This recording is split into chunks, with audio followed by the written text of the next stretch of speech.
Hello guys, आपका मेरे YouTube channel पर स्वागत है। मैं पूजा और आपको मैं इस वीडियो के ज़रिए मराठा साम्राज्य कैसे धीरे धीरे 3 आंग्ल मराठा युद्ध के ज़रिए मतलब ये युद्ध होने के बाद कैसे पूरा मराठा साम्राज्य अंग्रेज़ों के अधीन हो गया, अंग्रेज़ी साम्राज्य के अधीन हो गया, उसके बारे में समझेंगे। सबसे पहले इसकी पृष्ठभूमि जान लेते हैं कि ऐसा कौन सा उस समय कारण रहा, कैसा समय परिस्थिति था उस समय का। उससे पहले ये जानना ज़रूरी है कि मराठा आखिरकार भारत के मैप में कहाँ पे इसका लोकेशन है। तो अभी पूरा जो महाराष्ट्र है, पूरा महाराष्ट्र गुजरात का कुछ भाग ले सकते हैं, कर्नाटक का थोड़ा बहुत भाग ले सकते हैं और मध्य प्रदेश का थोड़ा बहुत भाग ले सकते हैं। तो ये इतने पूरे एरिया में बस मराठा थे। इसके साथ साथ ये वैसे तो बहुत ही ये उड़ीसा तक ये फैले हुए थे और इनका प्रभाव बहुत ही ज़्यादा शक्तिशाली था, क्योंकि एक तरह से माना जा सकता है कि ये लोग ना एक समय में दिल्ली सल्तनत का जो गद्दी था उस पर बैठने का ये लोग सपना देख रहे थे और दावेदार भी थे। इतना इनका जो शक्ति था वो बहुत ज़्यादा बढ़ गया था। मुगल जब सल्तनत काल कह रही हूँ, मुगल काल जब बहुत ज़्यादा कमज़ोर होने लगा था तो उसी समय मराठा की जो शक्तियाँ थी वो बहुत ही दिन पर दिन बढ़ रही थी। लेकिन जैसे ही मराठाओं के बीच में अंग्रेज आने लगे तो उसके बाद से फिर इनका पतन धीरे धीरे होना शुरू हो गया। तो इसका शुरुआत हुआ था पहला आंग्ल मराठा युद्ध, फिर दूसरा आंग्ल मराठा युद्ध, फिर तीसरा आंग्ल मराठा युद्ध के बाद पूरा मराठा ही चला गया अंग्रेजों के अधीन। तो इसकी पहले पृष्ठभूमि जान लेते हैं। एक तरफ था कि पूरे यूरोप से, जैसे ब्रिटिश थे, फ्रांस थे और डच थे, इतने सारे कंपनियां आ रही थी इंडिया में। तो उन लोगों में भी एक दूसरे के प्रति प्रतिस्पर्धाएं थी।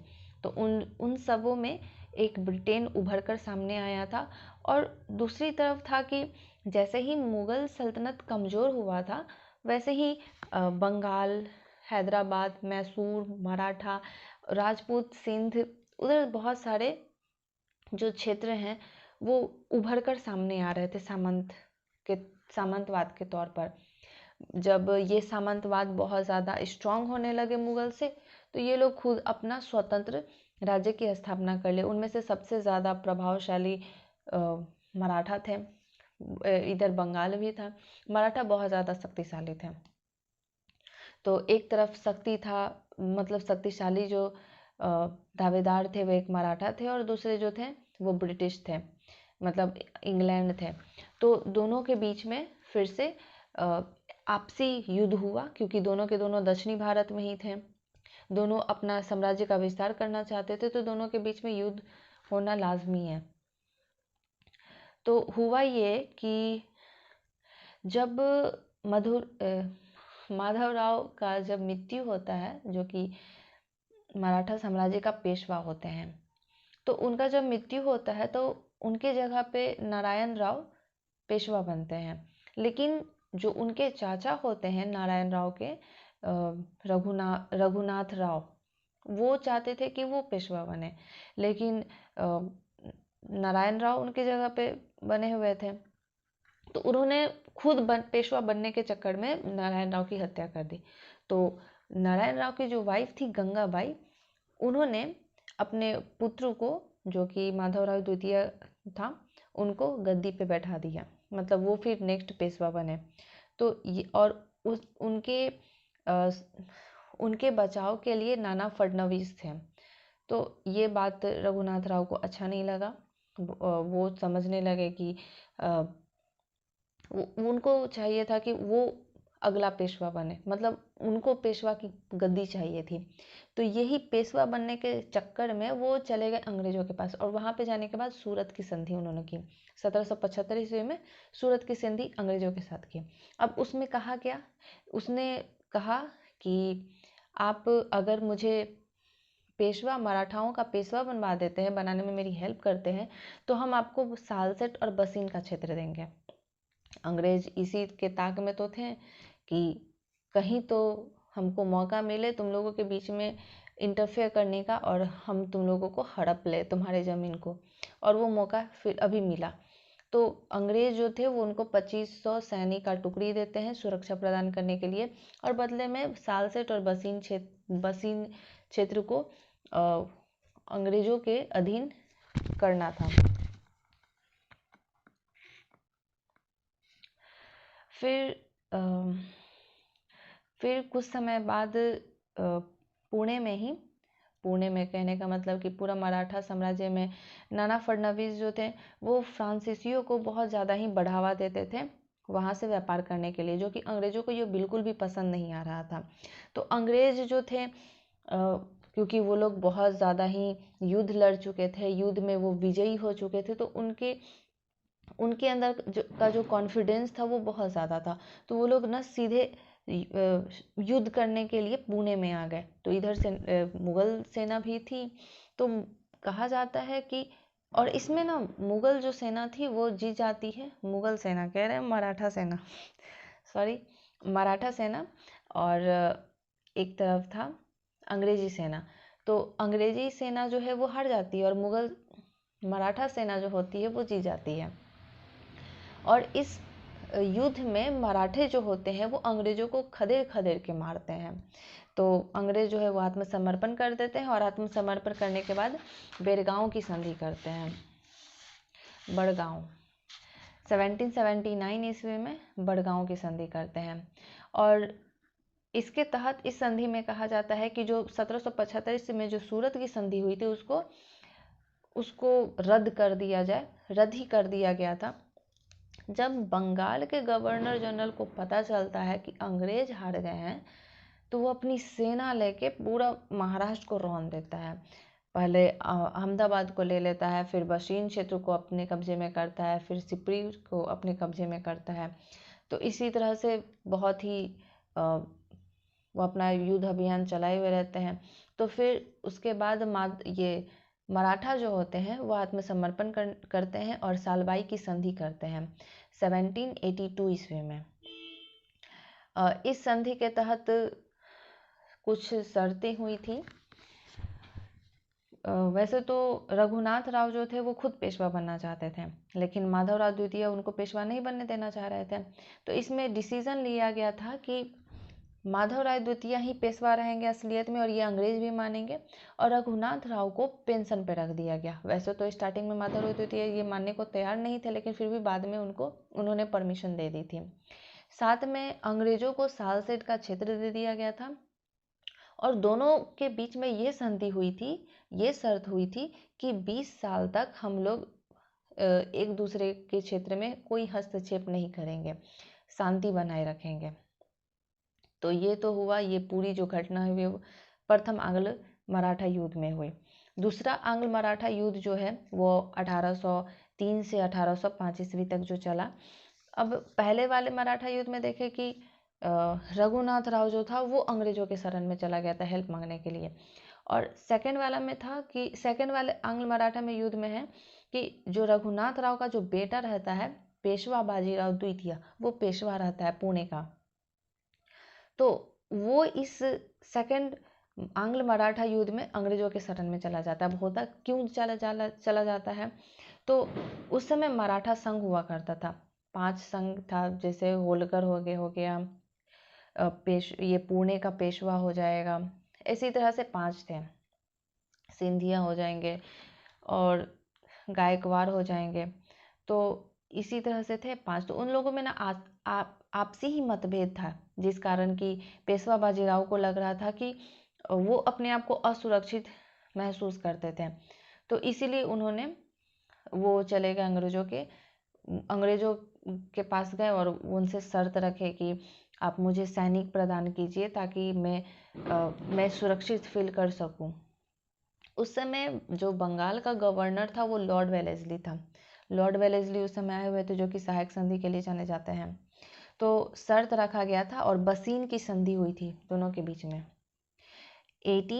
1602 में, जिसमें कि 6000 सैनिक पेशवा बाजीराव को दिया गया था।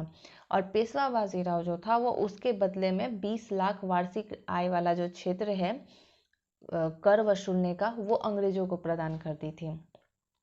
इसके साथ साथ सूरत का जो क्षेत्र है वो अंग्रेजों को दे दिया गया था। और ये तय किया गया था कि मराठा जो है वो बिना परमिशन के, अंग्रेजों के परमिशन के, किसी भी यूरोपियन शक्ति को मराठाओं में अंदर नहीं आने देंगे। इसके साथ साथ ये भी संधि में बात हुई थी कि वो आसपास के क्षेत्र से भी, जैसे कि हो जाएगा मैसूर, हैदराबाद, ये सब से भी संधि नहीं कर सकते हैं। तो ये शर्त रखा गया। अब ये जो संधि है वो इतना महत्वपूर्ण क्यों हो जाता है? अगर कोई भी राज्य में उसका राजा ही किसी के सामने आत्मसमर्पण कर दे, मतलब किसी के सामने हाथ फैलाकर भीख मांगे, तो फिर क्या समझा जाएगा? ये जो पेशवा था वो राजा ही एक तरह से मराठा साम्राज्य का था ना, और वो गए थे अंग्रेजों के शरण में, जिस कारण कि अंग्रेज अपने आप को समझने लगे कि जो है सो हम ही है। जब मराठा का पेशवा मेरे सामने आके हमसे हेल्प मांग रहा है तो मराठा कुछ भी नहीं है मेरे सामने। तो इस वजह से एक ये समझा जा सकता है कि मराठा का पेशवा चले गए थे अंग्रेजों से हेल्प मांगने।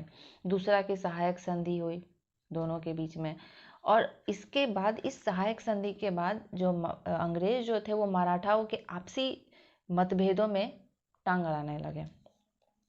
इसीलिए ये जो है संधि बहुत ज़्यादा इम्पोर्टेंट हो जाती है। लेकिन बस संधि हो जाने से थोड़ी ना होता है कुछ, दोनों के बीच में फिर युद्ध भी होता है। और इस युद्ध में जो मराठा है वो बुरी तरह से हार जाते हैं और अंग्रेज जो है वो जीत जाते हैं। तो अंग्रेजों का फिर इसमें अब है तीसरा आंग्ल मराठा युद्ध, जो कि 1817 से लेकर 1818 ईस्वी तक चलता है।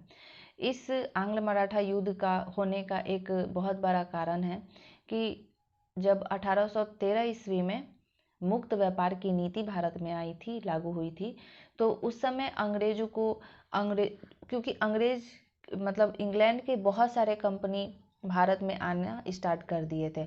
अब भारत में आना स्टार्ट किए तो उनको बाजार भी चाहिए, कच्चा माल भी चाहिए, और वो मराठाओं के क्षेत्र में हस्तक्षेप करने लगे। वहाँ पर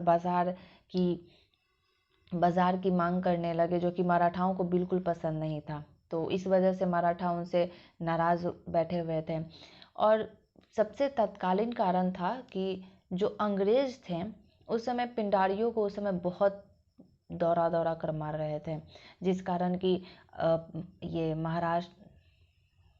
मराठाओं को ये बस पसंद नहीं आया, और फिर दोनों के बीच में बहुत ज़्यादा युद्ध हो जाता है, जिसमें मराठा फिर हार जाते हैं और अंग्रेज जीत जाते हैं। अब इसमें मराठाओं का हारने का बहुत सारा रीज़न है कि वो क्यों हारे। क्योंकि कहा जाता है कि मराठा बहुत ही शक्तिशाली थे। वो मुग़ल का जो गद्दी है, दिल्ली का जो गद्दी है, वो उस पर बैठ सकते थे। लेकिन ऐसा क्या हुआ कि वो फिर उनका जो क्षेत्र है वो अंग्रेजों के अधीन हो गया। तो हम जैसे कि बताए थे कि सेकेंड आंग्ल मराठा युद्ध में मराठाओं के आपसी जो मराठा जो संघ थे उनमें ही आपसी मतभेद हो गया, तो उनमें एकता नहीं थी, जिस वजह से वो लोग कमज़ोर हो गए। एक तो है उनका गुरिल्ला युद्ध पद्धति, जिसमें कि वो लोग छुप कर वार करते थे और वो छुप जाते थे। एक कहा जाता था कि औरंगजेब जो थे वो नहीं, शिवाजी जो थे और औरंगजेब के नाक में दम करके रखे हुए थे, जिस वजह से औरंगजेब उनको पहाड़ी चूहिया नाम से पुकारते थे, क्योंकि वो लोग उस समय गुरिल्ला पद्धति, युद्ध पद्धति अपनाते थे।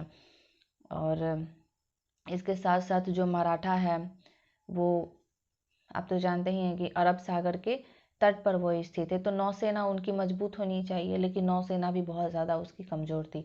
और एक तरफ नौसेना मराठा की थी और दूसरी तरफ विश्व की सबसे सर्वश्रेष्ठ शक्तिशाली नौसेना किसकी? तो इंग्लैंड की। तो दोनों में से कौन टिकेगा सामने, वो तो आप खुद ही बता सकते हैं। अब है कि चौथ सरदेशमुखी की नीति। ये भी है कि जो मराठा जो थे वो आसपास से चौथ सरदेशमुखी ये सब कर वसूल करते थे, जिस कारण कि आसपास के जो भी सामंतवाद थे वो भी उनसे नाराज रहते थे और उनका वो सहयोग नहीं दिए थे अंग्रेजों के युद्ध में। इसके साथ साथ अस्त्र शस्त्र का भी कमज़ोर होना, वो लोग पुरानी पद्धति पे युद्ध लड़ते थे, गोला बारूद जो कि बहुत भारी भरकम होता था और बहुत टाइम भी लगता था। लेकिन दूसरी तरफ जो था वो अंग्रेज़ों का आधुनिक अस्त्र शस्त्र था जो कि उसके सामने बहुत ही ज़्यादा पावरफुल था। अब है गुप्तचर का अभाव। अच्छी गुप्तचर की व्यवस्था भी नहीं थी मराठाओं में, साथ साथ कूटनीतिक कौशल का अभाव। जब पेशवा जब बने, बाजीराव जो बाजीराव नहीं, पेशवा जब थे माधवराव के बाद कोई ऐसा शासक नहीं या फिर पेशवा ही नहीं रहा जो कि पूरे मराठाओं की एकत्रित करके उनका नेतृत्व कर सकते थे, जिस वजह से जो मराठा थे वो आंग्ल मराठा युद्ध में हारे। और इसके बाद जो भी मराठा साम्राज्य है वो अंग्रेजों के अधीन हो जाता है। तो मराठा का जो टॉपिक है वो यहीं पे ख़त्म हो जाता है। आपको अगर ये वीडियो अच्छा लगा होगा तो इसे लाइक कीजिएगा, सब्सक्राइब कीजिएगा और फ़ायदेमंद हो तो दोस्तों के साथ भी शेयर कीजिएगा। और मैं इसके बाद अगला जो मेरा टॉपिक होगा वो मैसूर को कैसे अंग्रेज अपने अधीन करते हैं उस पर होगा। तो मिलते हैं अगले वीडियो में।